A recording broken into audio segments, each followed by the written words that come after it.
Okay, I guess the room is full, so I can start a few seconds before the start time. So anyway, Happy New Year, everyone, and welcome to this course. Many familiar faces, but um, those of you who don't know me, there's some details out here.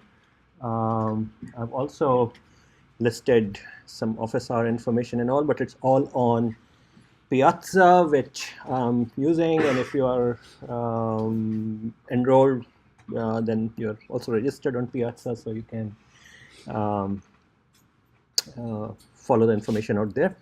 Um, this course, in a way, so it's a special topics course. 209 AS refers to special topics and embedded computing and circuits. So the intent behind these courses is that they often are about topics which are kind of timely, sometimes as a prelude to the course becoming a formal course, depending upon student demand and how things go. And these are intended to be advanced. So I guess part of the idea is that this is also to expose you to kind of current research type topics and as well. So that would be the flavor of this course: less hand-holding, some more exposure to current research, and so on and so forth. The title of the course is kind of a long-winded one, which I guess I don't have it out here, but something about security, privacy, CPS, IoT, and all. Kind of rather timely in a way, because 10 days or so ago there was all this news about the security problems with pretty much most processors that have ever been built, and the consequences of that. Anyone wants to describe what? Because what I understand, it's like when there's out of order events, you reserve a spot for memory, and then when you go back to the kernel, it takes memory that should never be able to be accessed, but because it was reserved out of order, and you flush it and it gets back, it goes back to the old address and loads in private memory. That's how I understand. Yeah. Okay. So, anyone else want to? Did I miss anything? So, actually, how many of you haven't heard about this security problem at all? I know it was winter break, so. Um, so, what were the names of this breach? Huh? Meltdown and Scrap. Okay. So there are two different things. One affects only the Intel processor, the other affects kind of most processors. And it's a combination of two things. So you got one right, which is this out of order, or what's called a speculative execution. And the idea being that a processor, modern processors, for sake of speed, have multiple execution units and also are deeply pipelined. And when they hit a branch, if and if it's a pipeline thing, they have to wait for the result of the test, which corresponds to the branch, before deciding which direction to go. And if they were to do that, then every time there's a branch, and branch happens reasonably frequently, things would just stall. All that massive hardware would go waste. So what processors do is they predict which branch would be taken. They do so by keeping track of history. Modern processors make use of all sort of predictors, including neural nets and things like that. So in the hope that they're right, they take one of the directions and they start executing things in there. And then, using some algorithm which goes back to 1960s out of IBM, they have all this mechanism where they can roll back, they keep shadow registers, because remember, if you're doing speculative execution, you want to make sure that it doesn't have any permanent effect. So if your guess turns out to be wrong, you kind of move, you kind of roll things back. So far so good. What these attacks make use of is that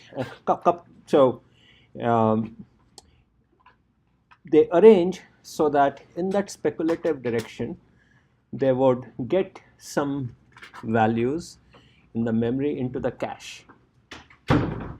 and depending upon, so you target a specific address, and then you arrange it such that if it is 0, it would be in the cache. If it is 1, it won't be in the cache, because remember, you're branching. And then they make use of the fact that if something is sitting in cache, it takes a small number of clock cycles. And if something is not in the cache, it takes hundreds of clock cycles to access. And so then that's the second piece. They measure the time of access, and thereby they get to know whether it was 0 or 1. And you can do this bit by bit. And furthermore, if the jump that you were doing was into an area of some other process or kernel memory, then you can begin to read privileged information. So at a fast enough rate, tens of kilobytes per second, they can basically arrange for reading what was protected memory. During speculative execution, normally, from a purely architectural perspective, it would be okay.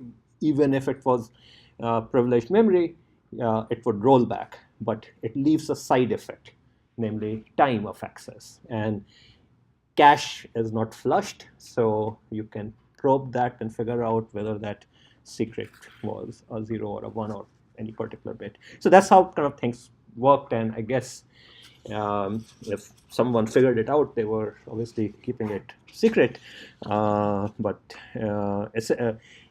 if you kind of follow the articles and the papers, it's pretty interesting, and the way the fixes are being done and all. Anyway, so fortunately though, it doesn't affect the low-end processors, which have their own sets of problems, because a lot of security mechanisms that exist in processors do not exist in low-end ones. Everything is in a single address space, and also there's a can of worms out there.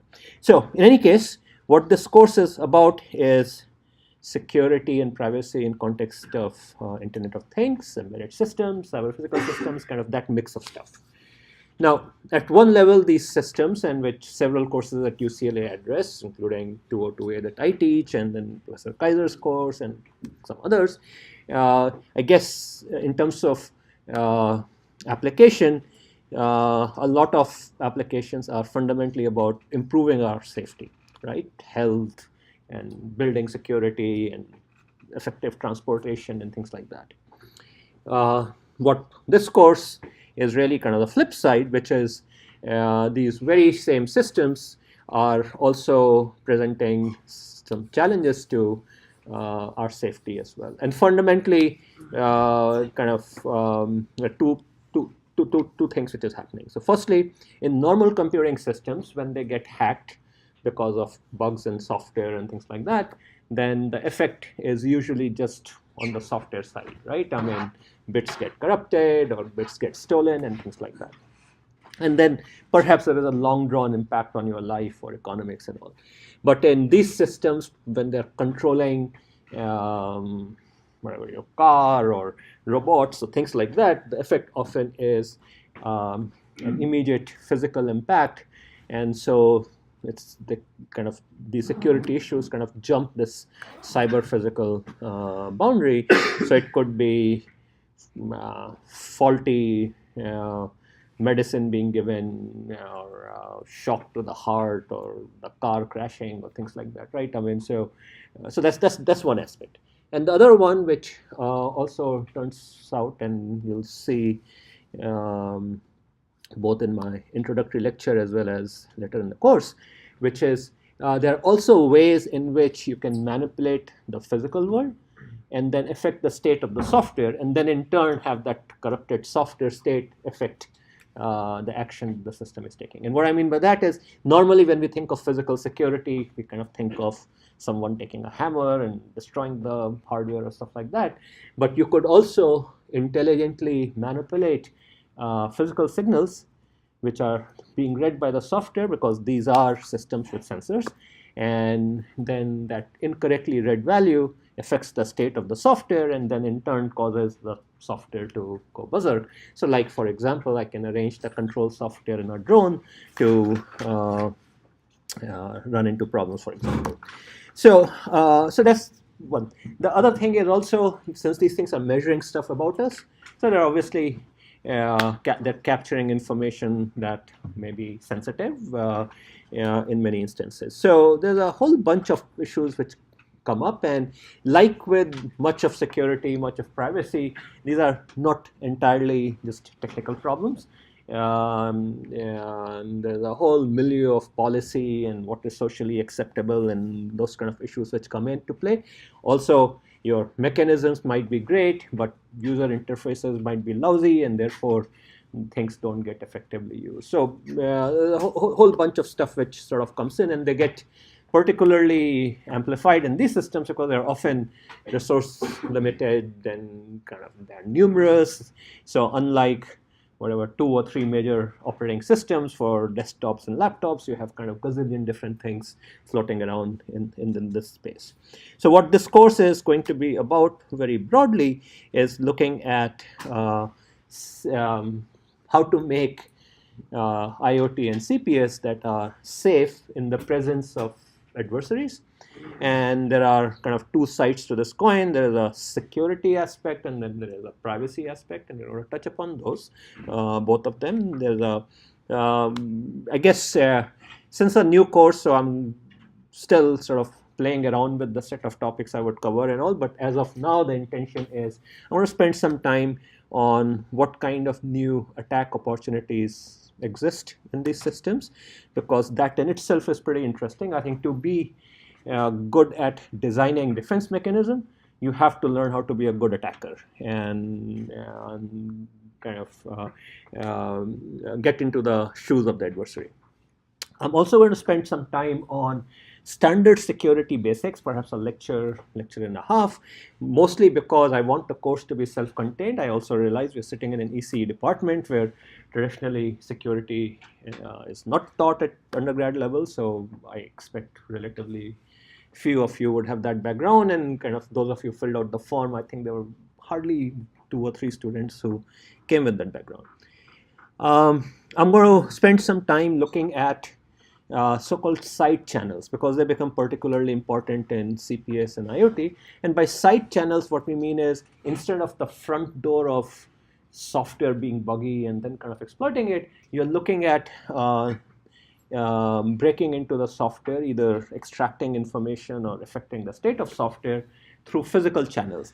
And meltdown Spectre attack that we just described, it does exploit a physical channel, namely timing, right? I mean, it's measuring the time information to decide whether the value, whether a variable is in the cache or not, and that in turn it arranged to indicate whether some bit in some sensitive location was 0 or 1. But there are other physical channels as well, and they can be used both, as I said, to extract information, as kind of this attack on processors does, but also to affect the state of software. Can you think of some physical channel by which you can affect the state of software running on a computer?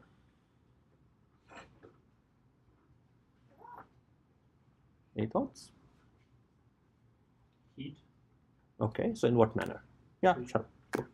Purposely overheat a processor to cause it to Crash. page faults, get a lot of things. Okay, so crash, for example, Yes. so denial of service. Okay, so that's one. I can heat the processor. Heating has another ramification. Many of you were in my 2028. Do you remember anything which is affected by heat? Huh? Clock frequency, right? And so I can begin to cause problems there. Okay, so temperature is one. What else?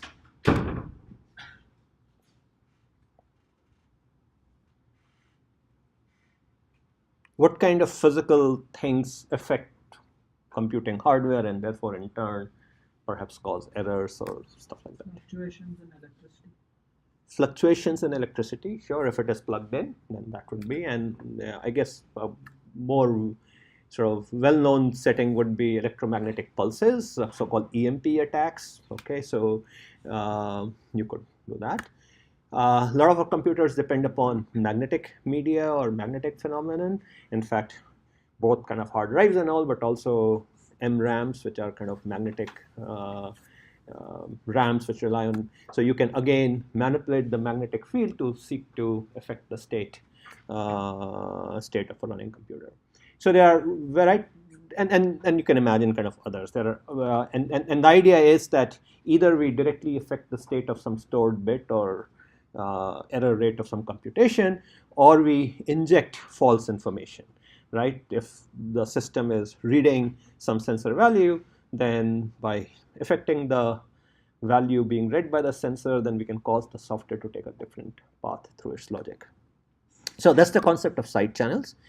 Then we'll spend some time on secure locationing and timing. Attacks on these things have so our systems depend quite often now on correct knowledge of location, correct knowledge of time, and if the adversary can tamper with that, that has ramifications, and some, particularly on locationing side, some good theoretical foundations have emerged. So we're going to talk about that, and then more broadly kind of sensing, and then how to do secure control, which in turn depends upon how can we securely estimate the state of the physical world.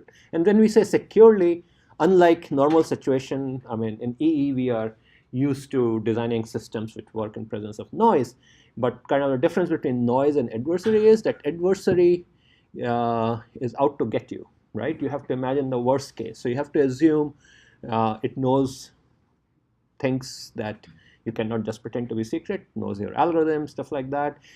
It's going to play a game against you of sorts. And so, so adversarial situations are fundamentally trickier to handle than mere noise. So some work in recent years, actually, kind of work which is happening in many groups currently, are looking at these kind of problems. Attacks on machine learning and defenses against them. So this is another topic which has emerged. Again, papers coming out like every sort of few weeks, some development in the space. And then finally, we're going to look at privacy aspects of that. So that's kind of a plan. I've tried to make the course self-contained in the sense that I'm going to cover the basics, and then you're going to help me, as you'll see, with sort of papers and stuff like that. But I do expect that you are very good at understanding computer systems, how they work, both from a architecture perspective as well as from a software perspective. And the second thing is you should be good at software, because ultimately, when attacks happen, they don't damage the hardware. They could, but that's not the interesting one, because really it is about affecting the state of the software. And as this attack on the processor shows, these are pretty sort of subtle things. You have to kind of be comfortable at that boundary. So if you are not comfortable with software, this course is not for you, at least not at this stage. Okay, so course registration issues. So as you'll see, we are going to have student-led presentations starting next Tuesday. So I have a kind of a hard cap, the way I've worked out a thing of 30. For some reason, one student didn't listen to that the PTE was withdrawn. So I have 31 students enrolled, but 30 is the cap, and I'm going to stick with that. Hopefully some students will drop out, as always happen. So now, what's important is for you to be even considered for a PTE, you should fill out the form. I had sent an email back in December, early December, and most students who filled that form out I was able to accommodate them. But I still see a waiting list which is considerably longer, so I suspect many of you never filled out that form, so you were never considered. So you should, if you remain interested in this. Then the usual things apply. Don't register if you are uncertain. I think the worst thing you can do is you hog a slot and then you drop out, and then someone else who could have taken. And it kind of leaves the, I know, I mean, the only thing I would say is in our profession, the most precious thing you have is your reputation. Okay, and I'll just leave it at that. Time and again, you would sort of encounter your professors in a decision-making role. Could be letters, could be employers seeking you out and all, and bad memories kind of stick around. So sort of don't drop later in the course. I think it just doesn't do justice to your peers. Okay, homework. We're going to have sort of homeworks which are of the nature asking you to investigate something, write something about it, some little pieces of coding and stuff like that. Won't be like 202A, but more to expose you to different aspects of security and privacy, web research, those kind of things. A fair amount of time, and I think if you're short of time, then you shouldn't. We'll have papers, and the way it's going to work is that, so like I said, 30 students, 30 papers.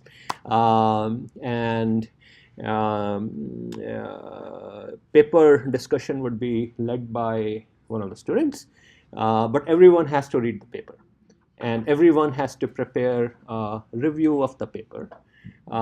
It would be in the initial phase of the course, 1 or 2 papers, and towards the latter part of the course, things get bunched up, maybe 3 papers for a lecture slot, but total 30. These 4 slides follows a template. You have to review the paper, kind of summarize the paper. You have to highlight its strengths and weaknesses, and in what ways you think you can build upon it. And then randomly at the time of the lecture, I'll call one of you to lead the critique after kind of the student has presented the paper. I know most of you will hate this, but that's the only way for me to make sure that you actually read the paper. If I call upon you and you're not here or you're not prepared, you lose the points. Okay, so we have 37.5%. So the way it works is, for the paper that you are going to present, that would be 1 paper, you get that accounts for a certain percentage, and then for the summaries that you are doing, that would account, and then the paper that you would be called upon to lead the discussion. Now, when it comes to leading the discussion, it's not guaranteed that everyone would be asked to do one, so I want to leave sufficient uncertainty. So it's possible that you may be called upon to discuss more than 1 paper, because otherwise what happens is, if your turn comes early in the quarter, you can slack off. So I want to prevent that also. Okay, and so that's how it's going to work. I've done this exercise in my research group also, and it works beautifully. Again, if it's a busy quarter for you, you don't want to read papers regularly, perhaps the courses. And then finally, course project. Individual or team, I want to avoid massive teams, so I'll restrict them to 2 max. Analysis, design, experiment. I'll also permit very good reviews of some security related topic, but it has to be done individually, and it should be kind of a good review of a particular area, not a single paper, but a particular topic within security and IoT. So that's how grading will work. Any questions? Okay. Book. So there is a reasonably decent book. You don't have to buy it, because if you go to this link from UCLA's network, or by VPNing to it, or just hunting on UCLA library, you would be able to access the PDFs for it. So that's all out there. And then there will be other papers and stuff like that as we kind of go along. So research paper presentation, I guess I already described most of it. Yeah, I think almost all presentations would be single student, so you can ignore the 2-student part, but basically you have to aim for a presentation of 17.5 minutes, and then a discussion led by a randomly called student for 10 minutes. And yeah, okay, and participation here also means you asking questions and stuff like that, right? I mean, I really want you to be engaged. That's the only way to kind of understand what's going on. Course project, essentially any topic related to security or privacy for IoT, CPS, embedded is fair game. I want to stay away from kind of pure cyber security type stuff. That's not the intent, but if they have an angle where a physical channel is being used and all, then that's okay. Fundamentally, coming up with the topic is your responsibility, and I'm going to point out for some resources and all which you should start looking at. It may relate to your research, but should be different in the sense that it has to be work that you are not already doing, and the topic has to be approved by me. Part of it would be a reasonable project, part of it is duplicating something that another student is already kind of grabbed. There's a project timeline. So essentially week 3, project topic, abstract, team kind of finalized. The following Monday, create a project repository on GitHub. I also sent out on Piazza an email asking for a student information form to be filled out, where I've asked for your Google ID, which could be your UCLA provided Google account, as well as GitHub ID, because we are going to use a shared repository and a shared Google folder for that. Week 6, we are going to do a midterm status. So last quarter I tried it. Unfortunately, some groups came and kind of were engaged with me, but a lot of other groups weren't, because it was just a written thing. So this time around, it's going to be a 10-minute oral presentation, which you are going to either do it during office hours or just fixing a time with me. So I do want a forced interaction with me at least once. Project presentation starting the Friday of the 10th week and going through the finals week. Unfortunately, I'm on call for jury duty, and I've extended the maximum I could. So if I get actually stuck on jury that week, that's a week of the finals, then I'm going to be scheduling these presentations during the evening hours. So we'll have Friday, Saturday, Sunday, and then potentially evening hours, but hopefully I will not get stuck. And then final report, slides, all the code and all should be due. So that's the timeline. Questions? Okay.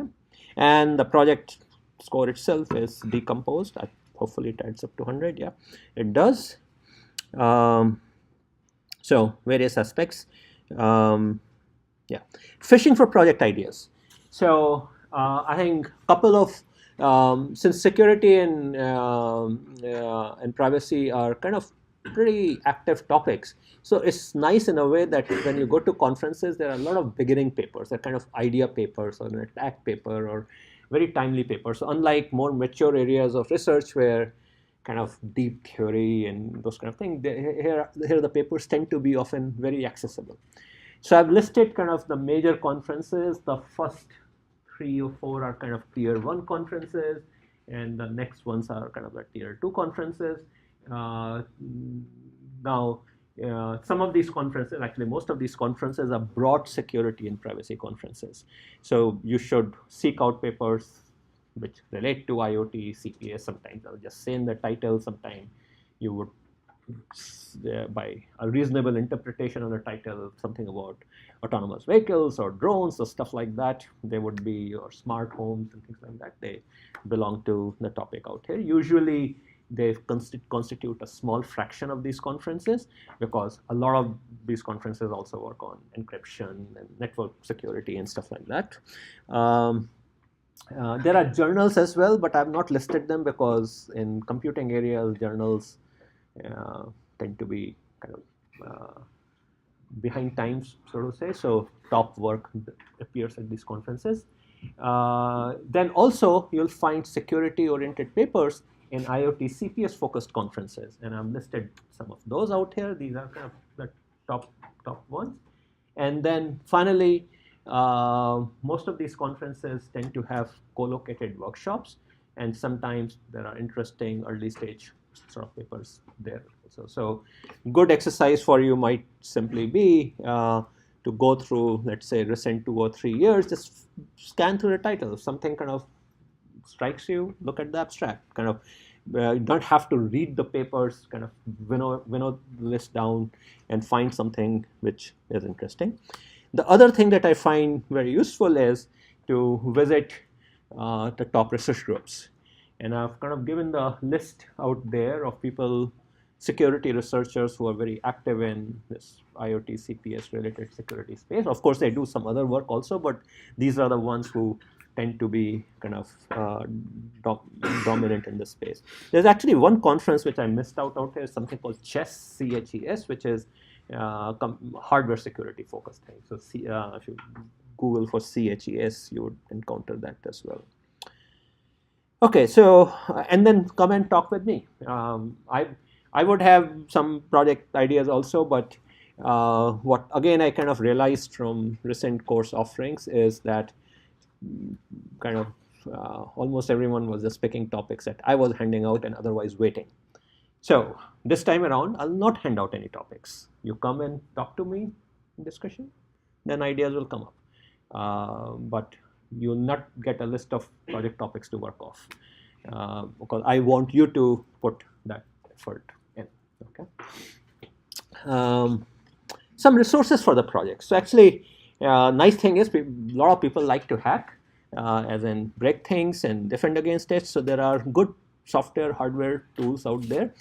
You don't have to purchase anything. If anything is needed for a project, I'll buy it. But I've listed some resources out here which are kind of useful. So firstly, there's a Linux distribution called Kali. Kali happens to be the goddess of evil or whatever, destruction in Hinduism, so I guess it's perhaps named after that. But it's a distro which pulls together all sort of offensive, defensive tools in one package, and you can of course run it on a PC, you can run it on a virtual machine, but the nice thing is it also runs on embedded platforms, Raspberry Pi, BeagleBone Black, and a few others. And there's also Android version of it called Kali NetHunter. Okay, and there is a pretty nice online tutorial and book, and you can do a lot of damage with it. And certainly you shouldn't run it on UCLA's main network. Trust me, they'll come after you very rapidly. So if you're using this thing, do it on a home network, do it in an isolated network. And I plan to create kind of a test bed with a bunch of Raspberry Pi and BeagleBone and an isolated Ethernet switch for us to kind of work on. But be careful, I guess. But this is used for penetration testing where you attempt to hack into other systems. Of course, the focus here is on cyber attacks, right? With this kind of penetration thing. They're not doing things which are making use of physical side channels and all. And then there are also other types of vulnerability assessment capabilities within this. The second is there are a whole bunch of hardware tools that exist. A lot of them are for snooping, man-in-the-middle attack as it's called. Okay, so they kind of get into the middle of a USB transaction or an Ethernet transaction or wireless transaction. And I've listed some of them, but there are a bunch of other sort of shops. Some of them are sold on Amazon as well. And then finally, this is a pretty interesting one. It's a search engine called Shodan, which for IoT devices, and which you could use to find broken IoT devices on the internet. You can see if any of your own IoT devices listed there. It's kind of an interesting way of finding possible targets and just studying vulnerabilities and stuff like that. So that's a starting list. I'll enrich this thing as time goes on, and I'll put this information on Piazza. I think I've talked sufficiently about it, so we are going to use Piazza. If you're enrolled, or if you were enrolled as of sometime yesterday, so that was a list of I think 28 or 29 students, then I registered you. If you are not, then you should do it. You can search on Piazza homepage for this course or cut that URL. I know you're done taking the photo? Okay. Let's see. cheating. I'll be posting my lecture recordings on YouTube with some delay. I don't know the URL yet because it needs the first video. Cheating, plagiarism, again, given the nature of this course, both for presentation and for project, you would find that there is often easy material available out there. So let me clarify what the expectation is. So firstly, on the project, if someone has already done that project and is openly available, then you shouldn't be doing that project to begin with. Okay, so the idea is you have to sort of go beyond what is accessible and out there. But you are certainly welcome to build upon things which are out there, but you should acknowledge them and cite them. When it comes to papers, it has to be your presentation. That doesn't mean that I won't preclude using slides on that paper that may exist. I'll try to the extent avoid it, but I would really want your perspective on the paper. You can use material from the authors and cite them, but if your entire talk is simply presenting what the authors handed to you, then you're not going to get much credit. So I want your take on it, which means as you go along, kind of identifying things instead of parroting what the author's viewpoint is. I want to hear what your perspective is. Okay, these papers are not perfect. They have oftentimes they have mistakes. Oftentimes they miss out on related work, things like that. So as you read these papers, should read that paper and then should sort of at least explore ancillary stuff around it, do a little bit of Googling and all to see kind of what exists, what those kind of things. So would be useful, and then cite. I'm pretty sure I'll have some travel or other. Right now, magically none, which falls on Tuesday and Thursday. But if I do, I'll arrange for some sort of a makeup. Questions? So for the paper presentation, every student makes a 4-slide presentation for every single paper, and then ahead of time you will know if you're called on if you're going to present. You will not know ahead of. Oh, you will know. Okay. If you're doing the main presentation, which would be more than 4 slides, right? I mean, the 4 slide is a critique, and then that you will know ahead of time. I'll give a week advance notice, and in fact, since you asked, so I have the first one, which I'll pop up in a moment, which is for next Tuesday. Okay, so you'll typically know a week. I'll try to make it a little bit more, but at the beginning, as I'm sorting things out, the 4 slider everyone has to do, and then you'll get to know whether you are leading the discussion, that 10-minute thing, during the lecture.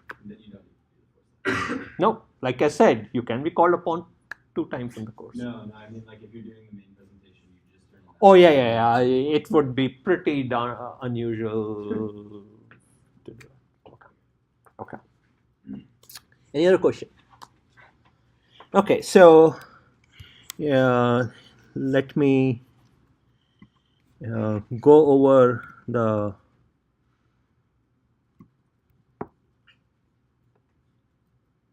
paper presentation part a little bit. Shoot.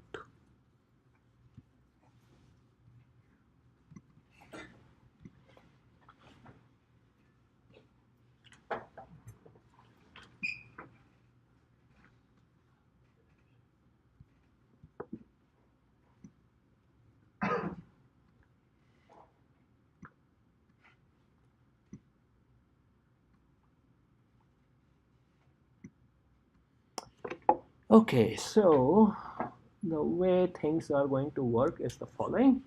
I have a template in Google Docs, which is available at that URL.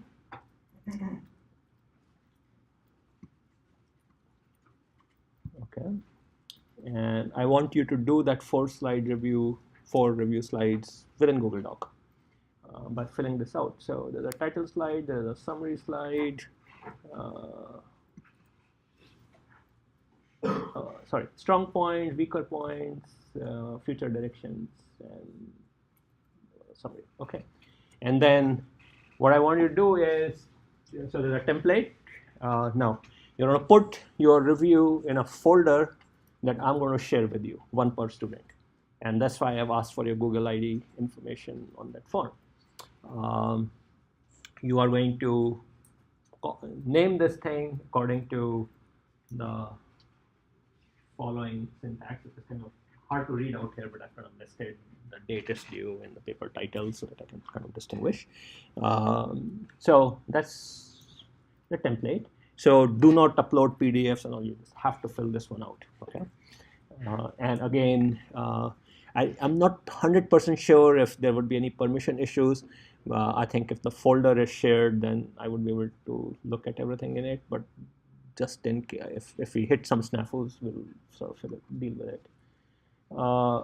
Okay, so that's the template. I've given the instructions, and then the designated speaker would additionally also put in the folder the slides for that full presentation, and you should just name it, some obvious manner so that I can input.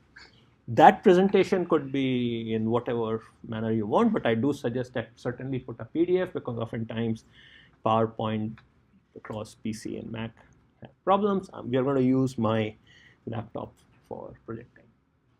Okay, week 1, nothing. Week 2, January 16, Tuesday. So there is this interesting paper, which was actually the best paper at this main conference. Shuo. So you are the unlucky one, sorry. Or the lucky one, you are going to be done with your major presentation early on. If you are deciding to drop the course, please let me know. No, okay. So you're sticking around, right? Okay, cool. So this paper is about smart home applications, in particular. Anyone heard of this Samsung Smart Things? Yeah, I guess some of you have done projects even in the right. It's a home automation security blah blah blah type system where there's kind of a gateway at home, there are sensors and stuff like that, but then it's backed up by a cloud service, and there are apps running in the cloud service. And what this thing, and then those apps can access the sensors and actuators in your home. And as you might imagine, poorly written apps can have issues, and then when apps can interact with each other. So this paper examined some of the vulnerabilities that existed in Samsung's ecosystem and kind of showed kind of problems that were possible as a result. Now, parts of this paper may be something that you may have may not have the background in, so come and talk with me and I'll help you. Okay. But in any case, and I'll give the URL to the paper, you can hunt for slides and all. I think the oral talk is available somewhere on the web, the video of their conference talk, so you might find it useful to watch that. Okay. Okay, and so that's how it's going to work. I'm going to flesh out this list, and essentially, he happened to be the first one alphabetically, but that's not by last name, but that's not the order I'll necessarily stick with. Okay. Do you have access to this document somewhere? Yes, if it's not already on Piazza, it will be shortly. Okay. Yeah. Is our review due on the same day? Say it again. Is our the full 4-page review, as long as it's there prior to the class, I'm okay with it. Yeah. Just make sure that the permission on the file allows anyone to read it. Okay. Any other question? Okay, so let's see. We one other bit of business for me to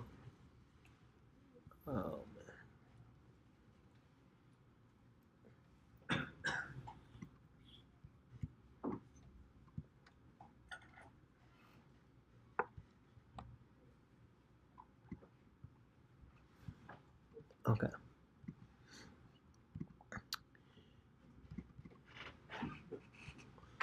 One other thing is I just wanted to take an attendance, not for any grading and all, but for me to get an idea of who's here, who's not. fill it in by the end of the class. You can take an image.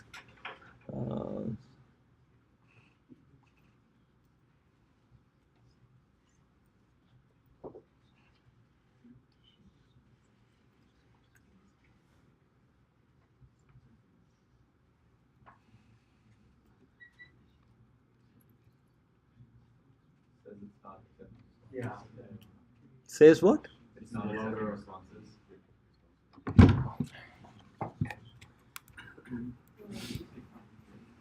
Let me activate it.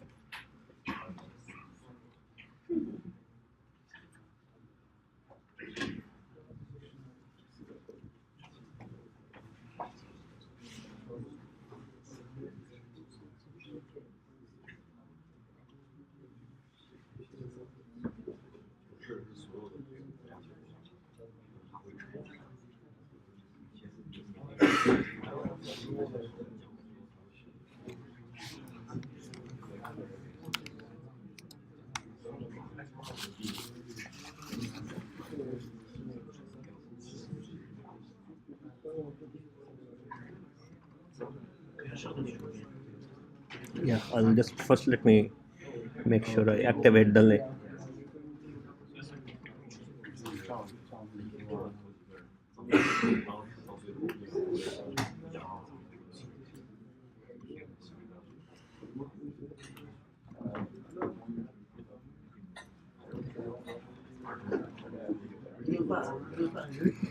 Okay, should accept responses now.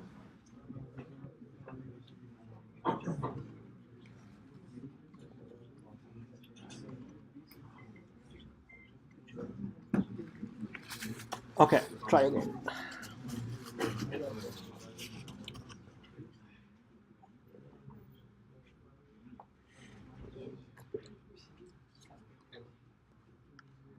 Let's take an image.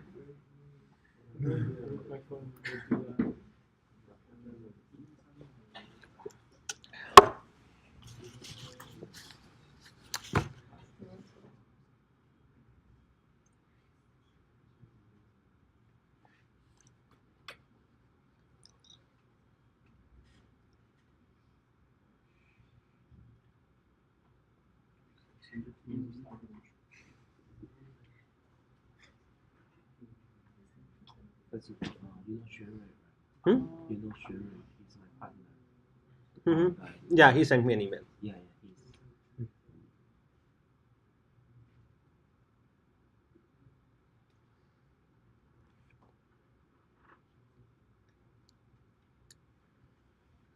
While we are waiting for any questions, anyone?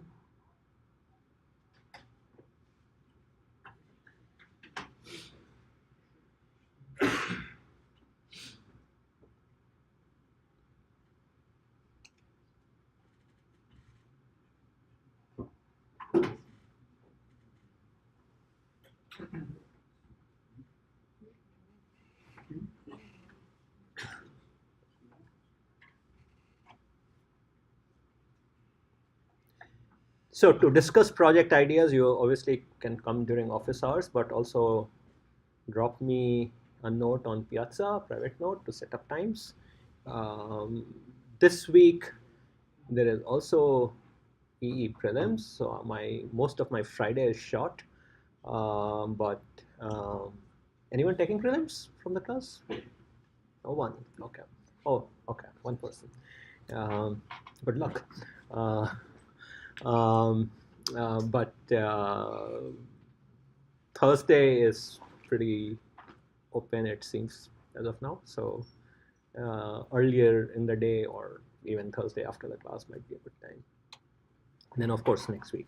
As you can see, I'm not traveling much, at least as of now. So next few weeks, hopefully, would be reasonable. Okay, can I move on to the main lecture?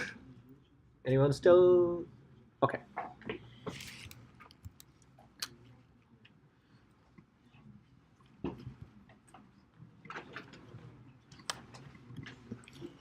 So as usual, what we'll do is we'll take a 5-minute break at the hour point, and then so this initial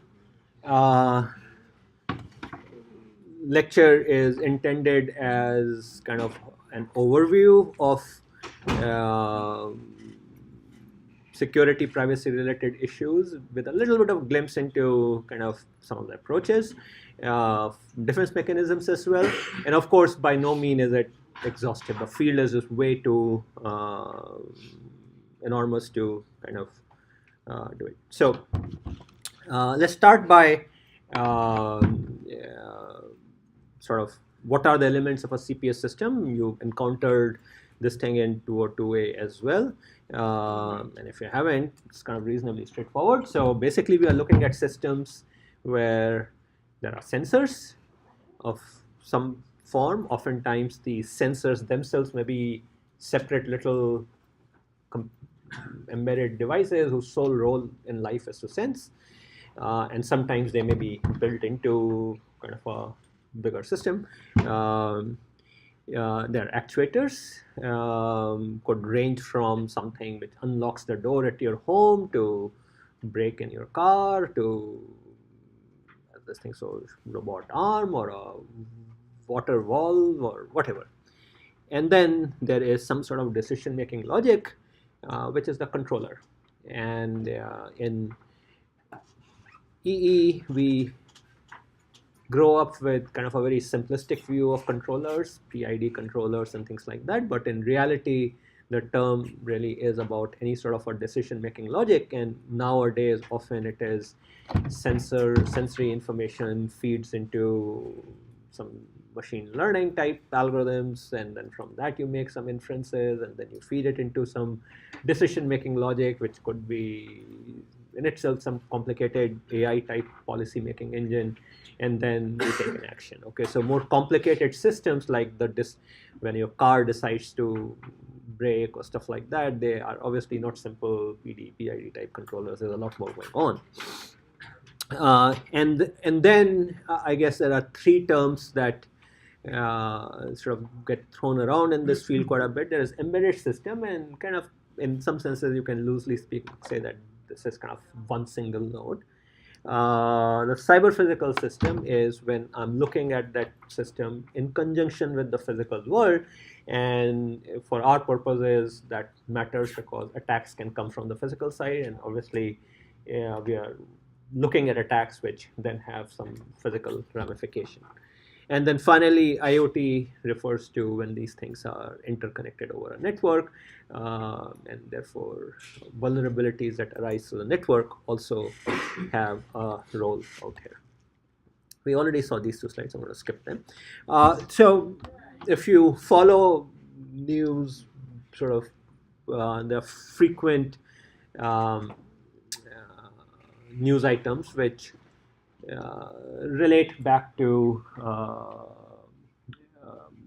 attacks which at some loose level at least are cyber physical in nature. A very common source in recent times, many of them have related to GPS. And in fact, it seems that compromise of GPS is routinely done, both by state actors. There was a news item some time ago where if you are in the Red Square area in Moscow, it actually shows you far away, miles away. So they're manipulating the satellite signal. And some conferences and all related to this topic, I've heard people talk about that how those who do GPS testing and all, they kind of routinely see signals which appear to be attack signals. There's a professor, Todd Humphreys at UT Austin, who early 2017, spring 2017, had given one of our EE seminars, and he had described that how he could systematically manipulate GPS signal, fool yachts and planes and cars and all. There are also attacks which are going after things like smart grids and all, kind of the idea being, and traffic light systems and all, these are kind of favorite targets. Some of them have resulted in fatalities. Some of them have been just mere nuisance.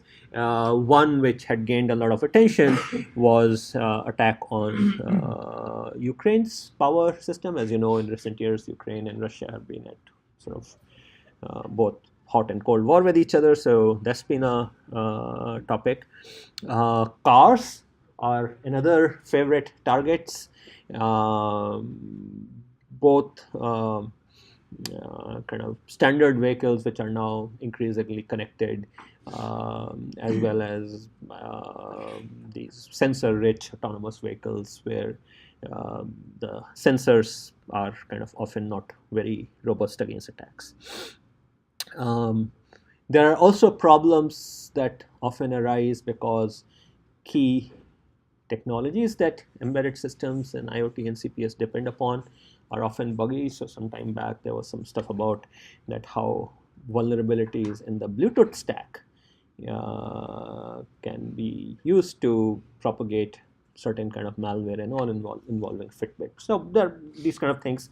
And I mean, if you follow Slashdot or these kind of websites and all, there almost every few days there is some incident or the other. One of the problems in these systems is kind of the following. So firstly, embedded systems tend to fall into two very broad categories. Those which are relatively resource poor. So they use processors which do not separate applications from the operating system and applications from each other. So they're all operating in the same address space, and therefore things can trash each other. And they tend to be kind of easier to hack into and hard to protect against. So the challenge there comes from simply systems are inherently not very don't provide the isolation. And then there are systems where vast majority of them are based around Linux. It's very easy to get into this business by taking some embedded board, slapping some Linux distro on it, putting it in a gray box, shipping it out. And at pretty low costs, $5, $10, $15, $20. So there is not much of future support behind it. So unlike our phones and all where we are used to security patches and all, it's very hard otherwise. So Meltdown and Spectre, they got fixed by the time things got announced by all the three major operating systems. But how many, including Linux, but how many of those Linux patches will actually make it to myriads of Linux-based embedded devices which are out there? There is no auto update mechanism. It was designed by some company which has little interest in pushing these things out. And then in this particular case, the fix also in part involves some firmware at the hardware level. So combination of these things is probably not going to happen. So attacks are prevalent, and I guess in this space, the manufacturing chain is not very conducive to protecting against them. And then some of these attacks simply we can't protect against right now, particularly attacks on sensors and all. These are things where we basically just haven't learned how to design systems properly. So I'll walk you through some examples of systems which are CPS systems and kind of things that can happen. So one sort of example is this whole mHealth, wireless health, variety of names, where loosely speaking, we are relying on sensors on people, on patients, information going through to electronic health records and various kind of analytics engines and stuff like that, and then feeds into decision making, either into a doctor who then has to make some recommendation, or some other cases even autonomously back to dosage changing or injection of some medicine and stuff like that.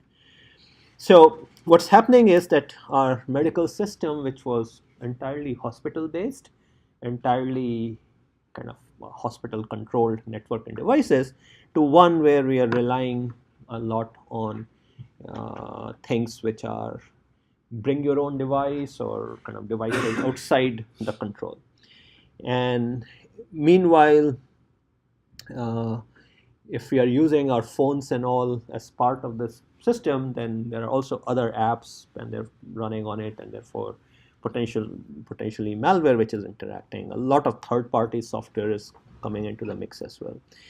So the endpoints themselves are vulnerable, and then we are relying on a lot of analytics and all happening out in the cloud, so those also come into play. So not in a nutshell, what happens is sort of lots of points where you can imagine all sort of things happening, and all sort of parties have a motivation behind it, right? I mean, third parties have a motivation in breaking into this information, extracting it, and using it for nefarious purposes. We as patients, or we as sort of users of these systems, we have a motivation. We would want to cheat, for example, lie to our insurance companies and things like that, right? So every stakeholder in this case has sort of motivation to kind of exploit the vulnerabilities. So health system is one where these incidents are happening, sensor tampering and stuff like that. There are certainly, I guess this is at present, though the issues out here are more privacy dominated, security dominated, mostly because we as yet have not moved towards systems where autonomous control loops across a network are coming into play. If there are control loops, they're within the implantable or within the wearable device. And then if you're going over the network, then it's some sort of a human mediated decision making. But over time, that will probably also change. Another place where this CPS technology has penetrated big time is kind of this whole space of home automation and building automation and building security, kind of broadly things having to do with residences and buildings. And there are certainly kind of privacy type issues. They're kind of obvious ones. If there are sensors, they're kind of monitoring things for a variety of purposes. UCLA knows when I'm in my office or not because of that motion sensor which is controlling the light. So there are obviously those kind of issues, but there are also security issues, right? I mean, under lockdown settings or under various kind of threats, evacuation not taking place smoothly, things like that, those kind of considerations come into play. So lots of research groups and companies like Google and all have shown that building automation systems, historically they could get away with sort of poorly designed software because these were kind of stovepipe system isolated, but as they're getting connected and as people are sort of trying to penetrate into them, lots of issues are coming into mind. So there's a interesting sort of paper that I read by a research group out of Germany, which kind of outlined some of the attacks which are currently possible. So an attacker could, for example, disable the fire alarms and then cause arson. A coordinated attack on a whole bunch of smart appliances so that you increase the energy consumption over an entire region, and meanwhile you are doing some market play on energy, so making money. Affecting environmental thing to affect human behavior. Botnets to cause denial of service, causing failures of servers. Blackmailing inhabitants by locking down elevators and stuff like that. So kind of physical ransomware, if you may, not just keeping your files hostage, but kind of keeping you hostage. And essentially kind of what he laid out was that it is possible through marshalling these things to kind of hold entire regions or economies into hostage in some senses. Now it may sound kind of like, oh, okay, it's a theoretical musing, but some of you may recall back in late 2016, there was a distributed denial of service attack, which was mounted by the malware taking over a whole bunch of gateway devices or cameras, I forget what it was, with loose passwords, and they had basically assembled a botnet which was then attacking DNS servers. So marshalling poorly protected IoT devices for purposes like these is certainly technically in the realm. I mentioned transportation systems, and that has been a favorite attack vector, starting with Hollywood movies actually, but then in recent years, lot of real attacks also. So some of them I've listed. Polish team derailed tram after hacking into the train network. This one was a group of students in a course at Technion, I think it was, where they hacked into Waze.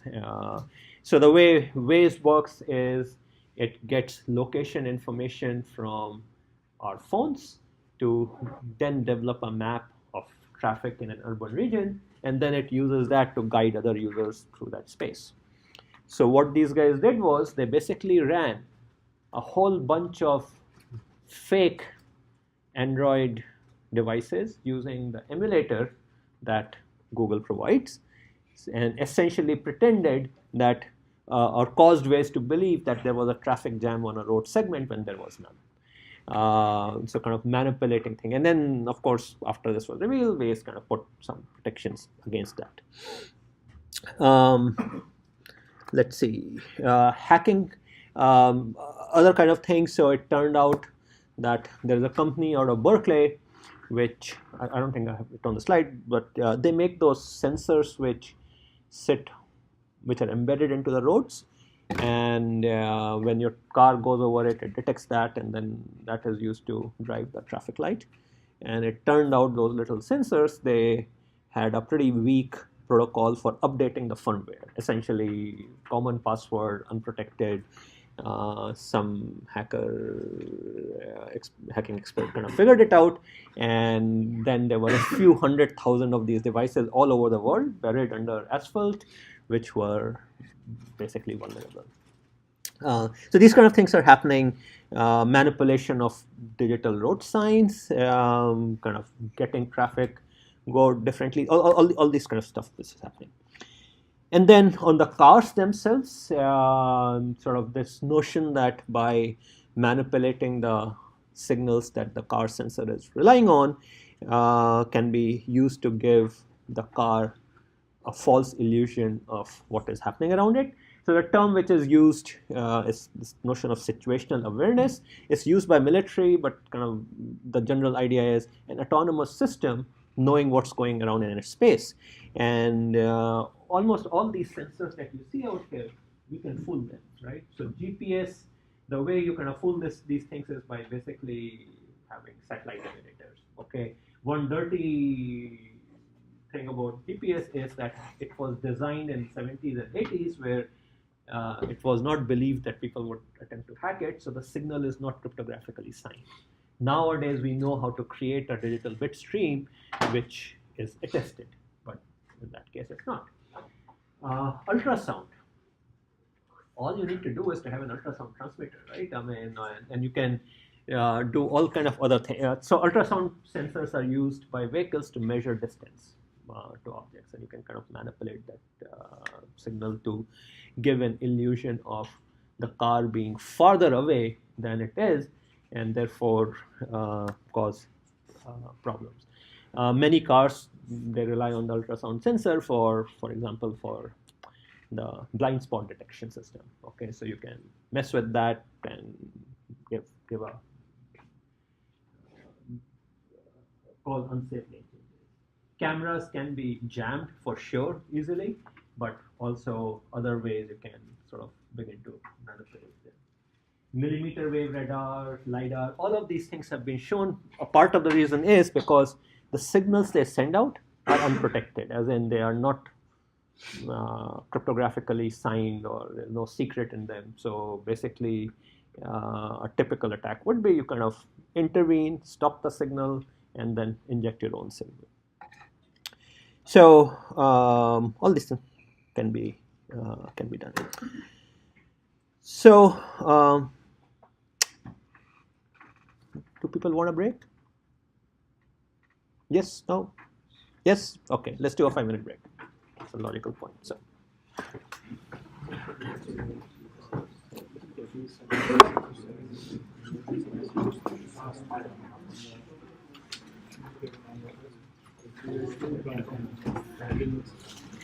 You may have misunderstood it because when I went there, yeah, that says they do 100, but you still have to be number one on the wait list. I think she thinks like. Yeah. On her screen it says one spot. It says open, but I got 23. So there's 22 say no.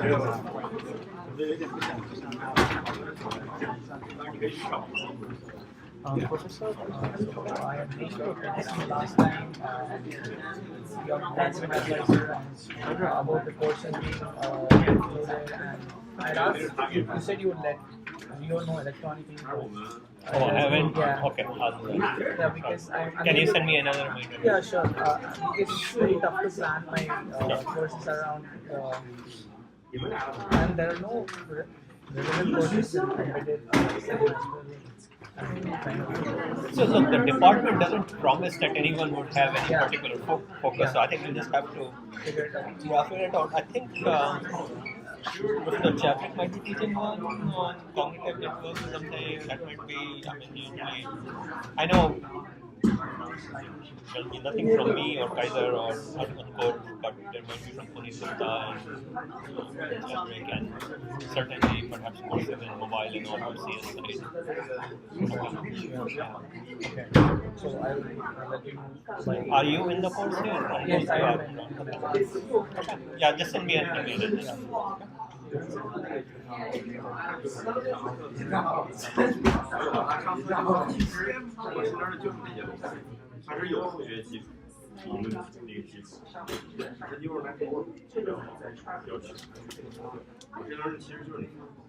Professor? So, remember we mentioned about one Stanford courses about security? What course? Stanford courses. Last time. Is that like CS 155? 155. But general people don't have access to that. Like only Stanford students can watch the video. You should have access to the slides. Only the Yeah, slides? Okay. yeah. The video you will not have access Okay, to. cool. The slides you will. Okay. But yeah, the slides. 155 does have slides. Okay. Yeah. They also have a 255 where it does not hand out slides. Okay. So but for CS 255 there's a Coursera course which is very similar by the same professor. Yeah, but I do see some like open course from MIT. That's also. Yeah, I mean, MIT and also Berkeley also has a course in this thing. So they are all. I mean, you can pick any one of them. Okay.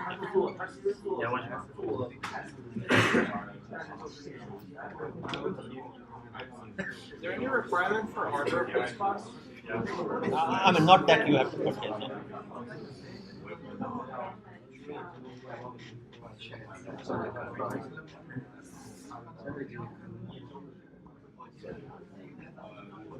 So you're all set with your plan for Valencia? Yes, yeah. That's actually, I wanted to ask you, so we're going to be missing 2 days. So do we happen to be the people who are supposed to present for those 2 days? I think I'll make an announcement about that because I'm sure that other people who might be. Are you giving out courses as the formal dropout?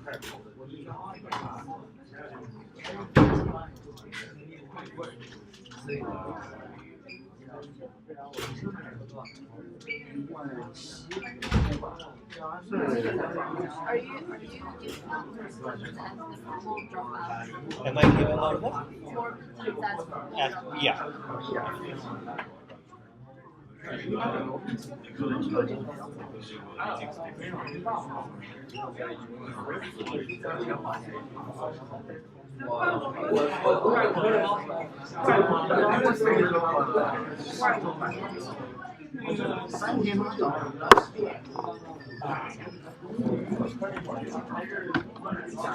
Okay, 5 minutes up. Let's.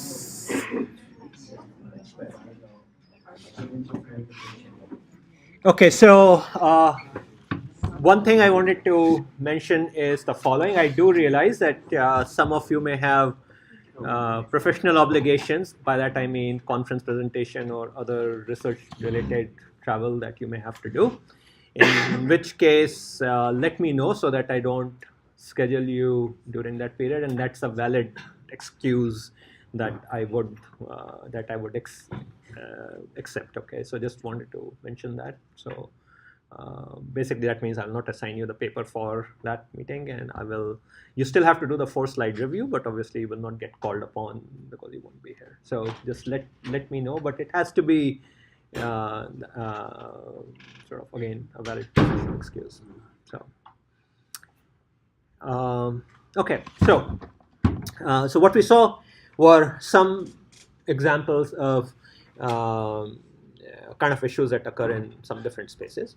So I want to step back and kind of say, so when we talk about security and privacy and all, what do people really mean? What are the kind of objectives that come into play? So I guess a reasonable starting point is how in traditional information systems we think about it. And usually there are 3 main goals people worry about, and there are a bunch of others. And so the 3 main ones tend to be availability, which is basically making sure that the system is available, right? I mean, if it's an autonomous vehicle, then I want to make sure that its autonomous capabilities are available. They don't get disrupted. And from a attack perspective, this at some level you are saying you are jamming the system, right? Either its compute ability or its communication ability or things like that, overpowering the communication signal, causing the computer to crash. These will all be examples of that. And of course, as you would agree that in many cases, the mere denial of function, or in our cases, denial of the ability to actuate can be a problem. And basically your choices when it comes to dealing with this are to harden the system by redundancy, by using better algorithms, by using better hardware, shielding, all those kind of stuff. Nothing is foolproof out here, right? I mean, for example, if you're relying on, let's say, wireless signal, adversary can always jam a wireless signal, right? I mean, so there are always going to be these kind of issues. So I mentioned GPS and how GPS is spoofed. There's also concerns about GPS being jammed, and apparently it has happened. And one of the things that at one of the conferences I learned US is doing is that they're also creating kind of a GPS backup by transmitting signals nationwide on fibers, so that we can continue to have time synchrony. So GPS provides location and time. In that case, kind of the goal is time, precise timing across the nation. So availability. The next one, which sort of in the importance usually we worry about, is confidentiality, right? We have private information which we don't want to be known. And traditionally, by private information, we have meant things like salary records or medical data and all. But with IoT and CPS systems, often this is kind of the sensors are picking information about my behaviors and all, right? And we don't want that to get leaked. I may not want the employer to know about it. I may not even want my service provider to know about it, right? Location, accelerometry data, a lot of these things have these kind of issues that come up. So broadly speaking, keeping secret. And there are a variety of ways that it's done. First is just isolate, namely kind of just keep this information so that it is kind of air gapped from the world. But every air gap has a way around it. Cryptography helps, but it's not the complete solution. So with cryptography, we can certainly protect information during its transmittal. We can also protect information during its storage. As we'll see later, we also can keep information now protected during computation as well. But then there are many places it doesn't. I mean, we can't encrypt the signal coming to our sensor because there is no encryption engine built into the physical world, right? So that channel is inherently unprotected. So confidentiality can be challenging in many cases. And a third one, which in the importance range as an objective, is integrity, right? We don't want the signal to be corrupted so that we have an incorrect action decision being made, right? It's kind of a close cousin of availability in some manner. Availability means denial of service, and here we want wrong service. What it basically boils down to is that we want to prevent adversarial manipulation of our system, the data in the system, the code in the system, the hardware in the system, right? Kind of the three main pieces, and I guess mechanics in the system and stuff like that, right? So it could even be like, I mean, you want to disrupt an autonomous vehicle as you're walking past, just manipulate with its radar or camera, disorient it, or put a black tape and all, and kind of you can cause all sorts of issues there. When it comes to integrity, again, we have learned how to do it reasonably well when it comes to software by making sure that the lowest layer of software is digitally signed, and then it in turn validates the next layer up and the next layer up, and we kind of create this stack where every layer is vouched for by the layer down, and then eventually kind of at the lowest layer, manufacturer is somehow kind of vouching for it. There are a whole bunch of technologies that have built for that. Of course, digital signatures and various kind of coding methods. TPM, or Trusted Processing Module. These are little chips or modules which are put on our computers, and they play a role by essentially encapsulating within them certain support for necessary keys and things like that to ensure this thing. A big driver for this thing had come from for TPM had come for purposes like digital rights management and all, but in any case they exist. This is how, for example, the system can check whether its integrity has been compromised. Newer computers from Apple, for example, the OS comes with something called System Integrity Protection, or SIP, and basically it means that the entire image of the operating system is checked, and if you replace one of those files, the system will not boot up, and it's again built upon that sort of chain of trust that I kind of mentioned. Backups and all, but none of none of these things are by themselves going to offer guarantees. I mean, there are always somewhere along the way something you trust that trust may be unwarranted. To give you an example, on Apple's iOS devices, they have pretty strong mechanisms. When you install an application and all, it's digitally signed by Apple, which in turn makes use of your developer certificate and things like that. But a few years ago, there was an attack where these were apps which were compiled using a modified version of Apple's compiler chain, Xcode, those of you who do development on Macs. So someone in China had basically created a hacked version of Xcode and gotten some developers to use that, and that embedded a Trojan, which then slipped through essentially a manual check of functionality that Apple does when manual plus, I guess, some software automation, but essentially kind of a Trojan kind of got filled. So in that case, what broke down was the trust in the compiler, right? There's a paper I'm going to ask you guys to read, but this is a very short paper, 2-3 page. Ken Thompson. Yeah. Anyone heard of this name? Why is he famous? He worked in Bell Labs and came up with Unix. And C. Yeah. And C, right? Thompson, Ritchie and Thompson book, right? C. So he got a Turing Award for all that work. His Turing Award talk was about trust. And he described this thing that how he embedded a Trojan in a compiler. Then he got the compiler to compile itself. So now the Trojan is no more visible in the source code. And kind of you can bury this kind of thing in tools that you trust. Some of you are coming from hardware groups. Let's imagine Synopsys tools or Cadence tools have Trojan capability built in, and every time you synthesize your Verilog or VHDL, it puts some malicious hardware out there. You would have no easy way of knowing that, right?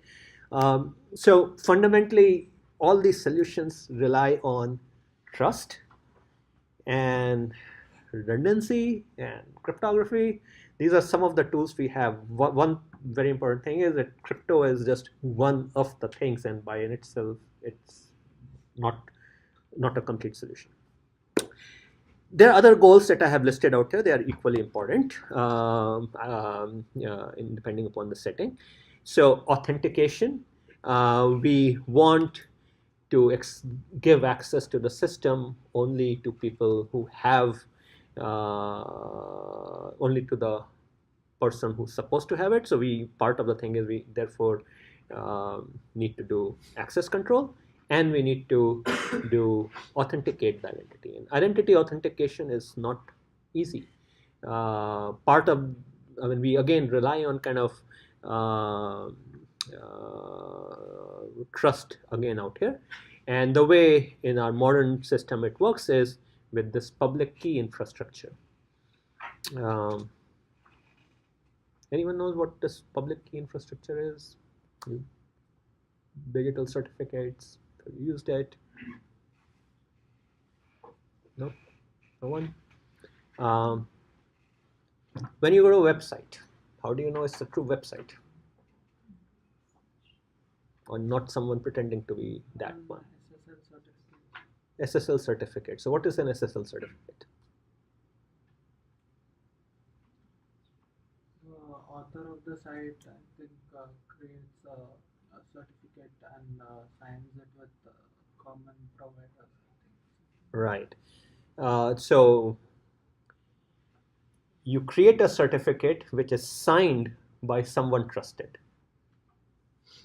And then in turn, maybe that party who signs it in turn has a certificate which is signed by someone even more trusted. So there's some sort of godlike entities, there are companies like VeriSign and all, and then their root certificate signs, and there is a chain which builds up. So by the time your little certificate, your identity, which is coming, is signed by that. Now, kind of the idea is that in theory, when I'm presenting a certificate saying I'm whatever Mani Srivastava, there is a validation. Apple signed it. Apple was signed by VeriSign, and so on and so forth. But no one actually validated my identity, right? I mean, so for certificates to truly work, there has to be an out-of-band validation of the real that this certificate does correspond to that real person. Now, in cases like my example with Apple, it doesn't really matter, because what Apple cares about is that only paying developers are the one who are able to use the system. But in other settings, there has to be some way of mapping your certificate to a physical world thing. But this public key infrastructure is very important. Oftentimes people take a lazy way out. They create a self-signed certificate, which is useless. And your browser will complain about it, and then you can hit the trust button, and that's a risk that you take, and then you move on. If that original signing authority gets hacked somehow, that is the root certificate gets hacked, then chaos breaks through, right? And then somehow you have to disable every certificate which was signed by it. So anyway, so that's authentication. And I already talked about access control, so that's the control part. Audit. That's another very important one. When things go wrong, oftentimes the cause and effect are separated quite a bit. I mean, my door of my home got unlocked at incorrect time. What caused it? There is a sequence that may happen which you should be able to trace through space and time. And so any secure system would need to have such audit mechanisms. And information, metadata, and timing information play a big role out here. So log files, provenance information, human auditors, all those things that I've kind of listed. In fact, this is an issue obviously not just with CPS and IoT, in any system, financial industry in particular, where if some illegal event happens, they want to be able to track it down. And one of the ways that they have regulated it is they mandate that every financial transaction be time-stamped, provably correctly, to microseconds. And this is something that EU has been pushing very heavily. So in a large, literally planetary scale distributed system, part of the way you are auditing is to leave a trace so that events are being time-stamped. Non-repudiation, and kind of the idea out here is I cannot deny that I didn't do it. Sorry, I cannot deny that I did it. So an action took place. If I am the guilty party, then there should not be any way for me to kind of back out of that. And again, it turns out cryptography helps in a lot of cases out here. So these are useful terms to know. And the other thing that you would see in papers and all quite a bit is some of the things that I've listed out here. Vulnerability, as kind of plain English meaning suggests out here, it's a flaw or weakness in the system design, either in its design, either in its implementation, in its operation, the way it is managed. There could be a variety of ways it can happen. So again, going down to this meltdown and Spectre bug, it's a vulnerability clearly, but one where the system was system was working as it was designed.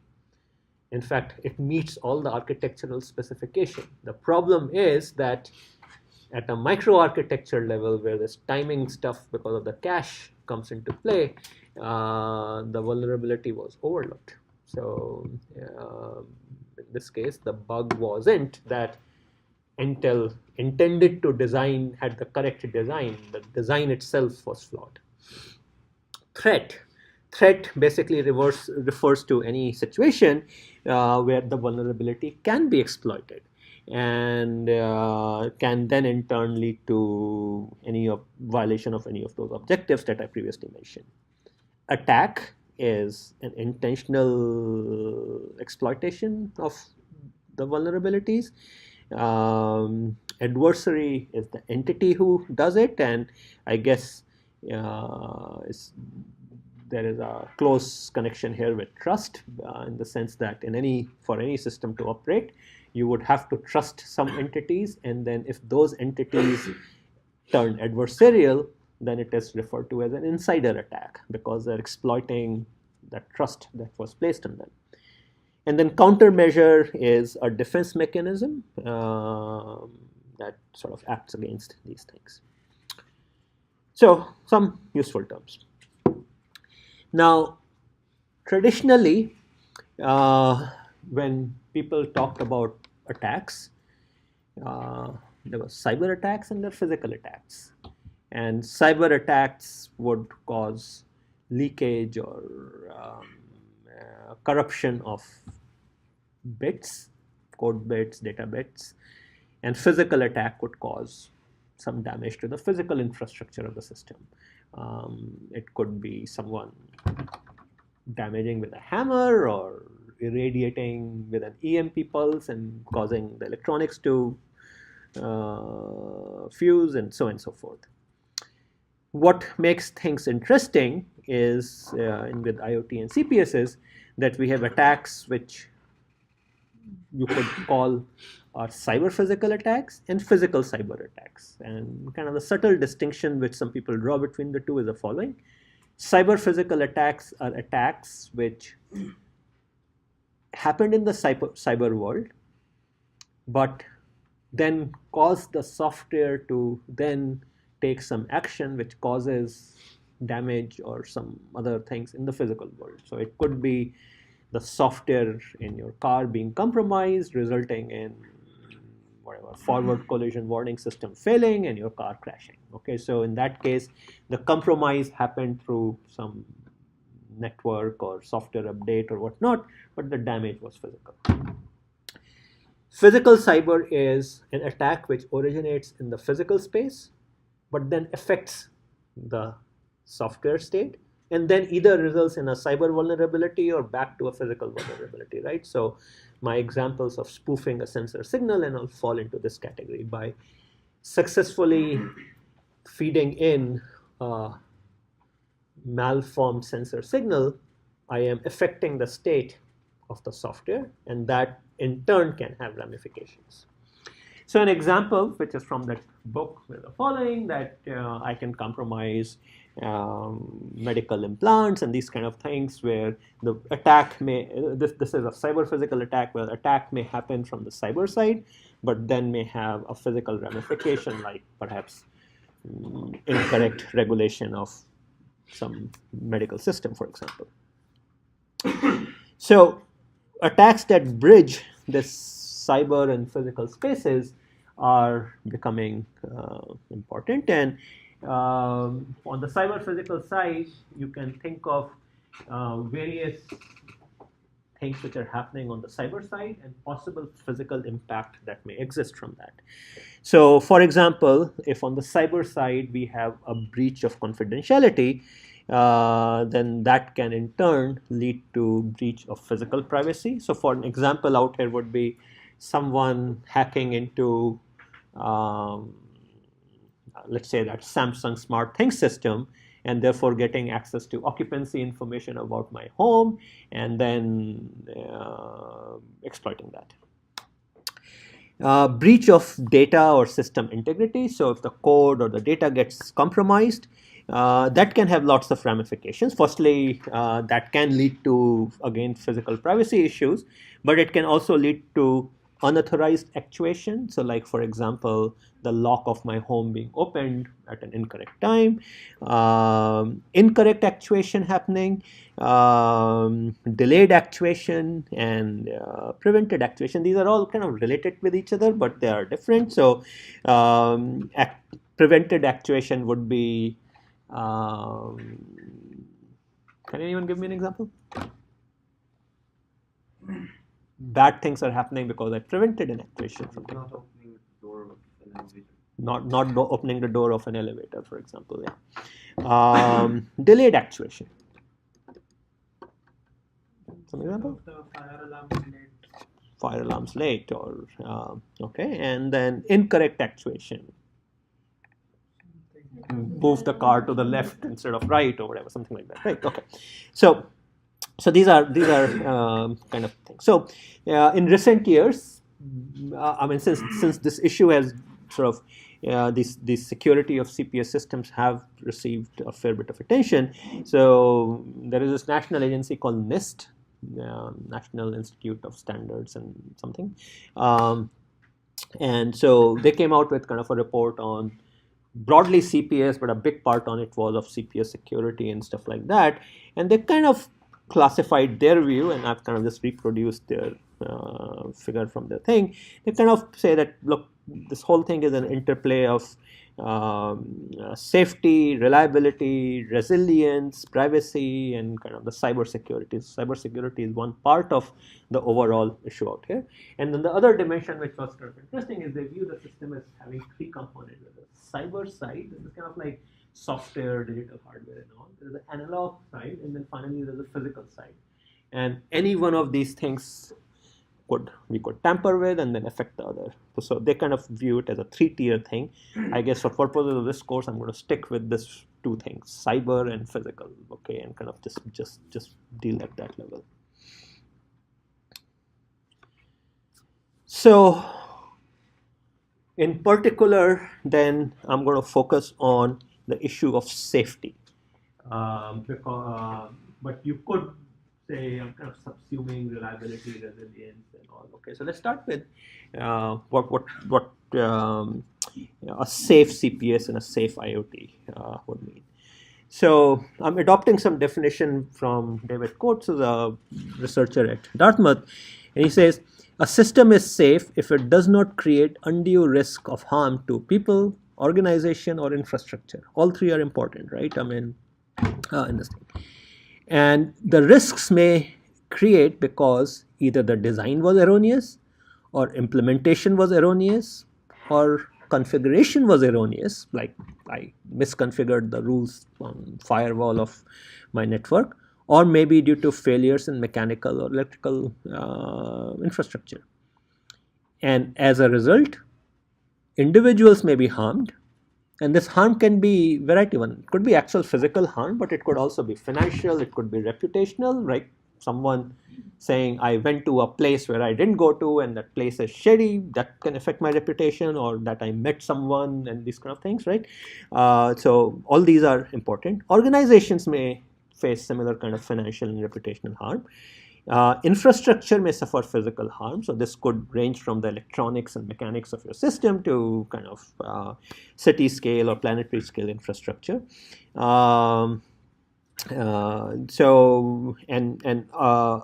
Occupants may face logistical harm in the sense that some service being denied and stuff like that. So, like for example, a school burns down, no one is injured, but obviously the city faces has to pay for a new school, and school children will have no place for so they're being denied education for a while.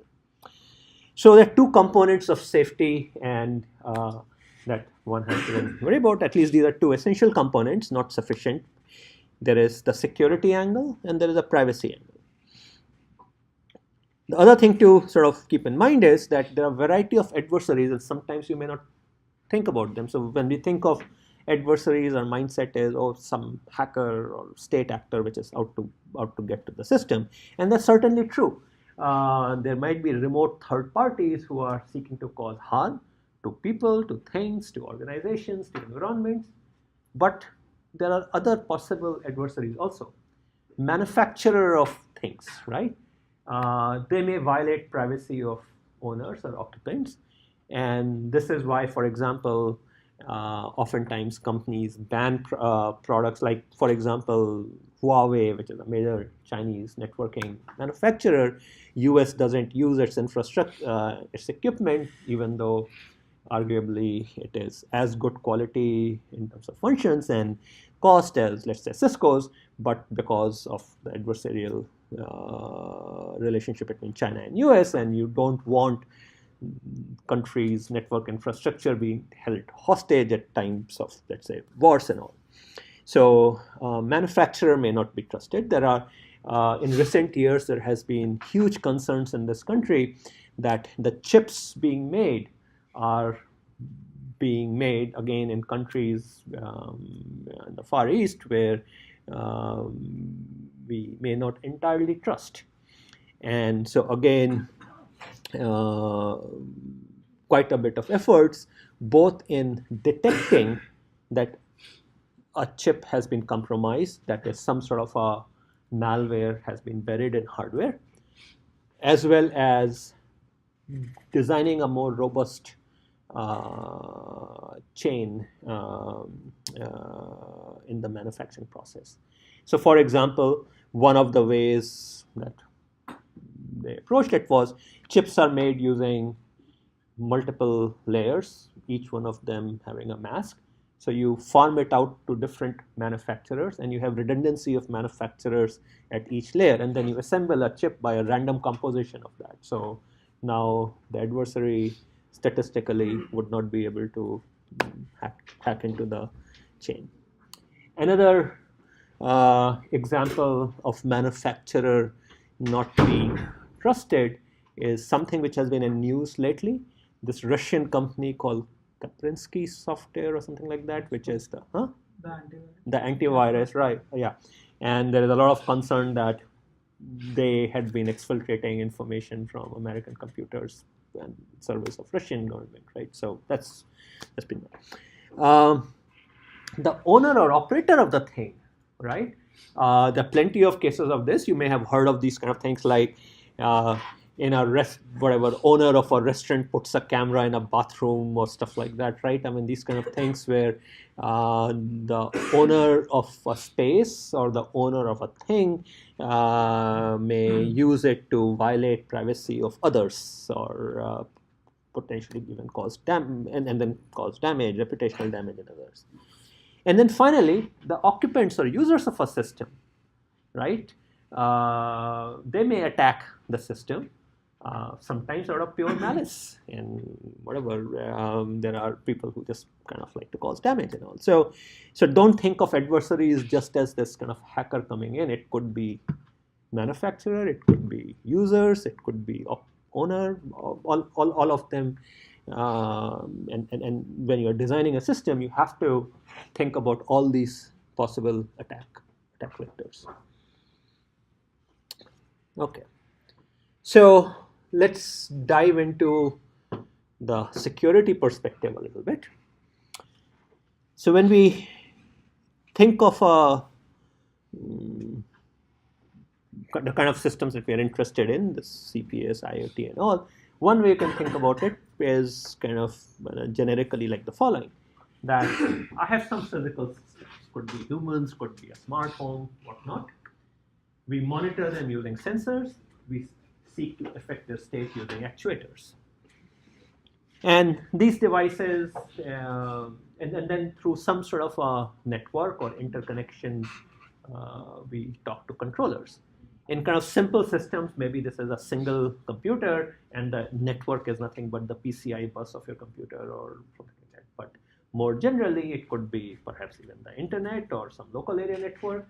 These sensors themselves may be little computers, and the sensory data flows to perhaps a cloud service, and they're all kind of subsumed under this generic picture that I've shown. So I can think of sort of very broadly attacks which are happening on this interconnect attack on the network. I could modify the data in transit, I could spoof, I could jam, I could delay, and all of these have kind of ramifications on the control functionality. Some of these things we do know how to protect against if well engineered. So like for example, at this stage, modification of data in transmission during communication or data in storage is something that cryptography handles pretty well. But having said that, we always sort of face issues around it because the implementations are often not correct. And implementations are often not correct either because the code is not correct or the keys are not well selected, the cryptographic keys, they don't have sufficient randomness.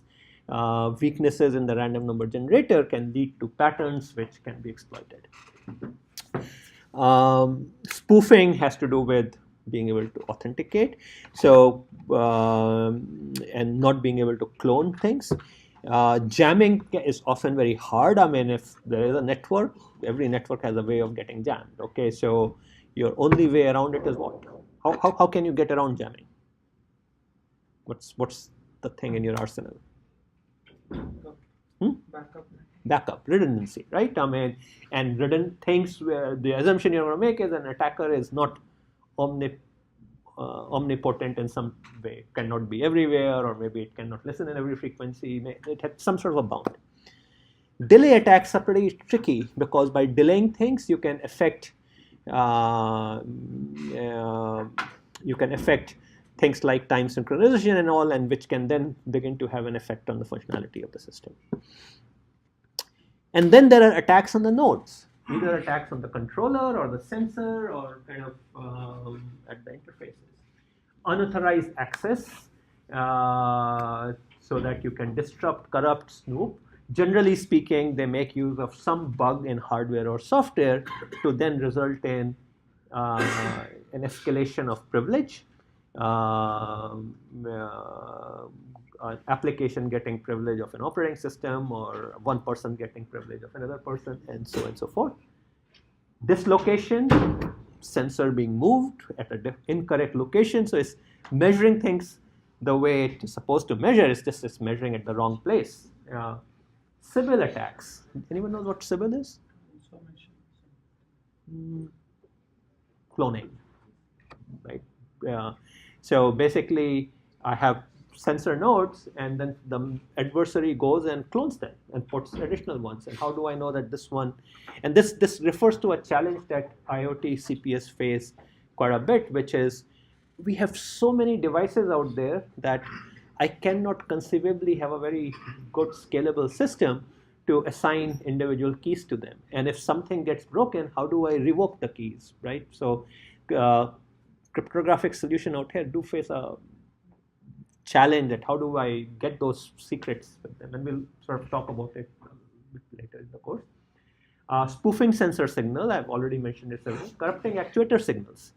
If an actuator signal is corrupted, usually it's very hard to cope with it. There has to be some way of detecting that the command didn't take place, my door didn't lock, and then maybe taking some other action. Maybe you can again have redundant actuators out there. So I want to stop out here and continue kind of the various causes and stuff like that in our lecture on Thursday. So if you, after listening to all of this, if you've decided that the course is not for you, or would like to request dropping on the registrar system so that I can hand out more PTEs.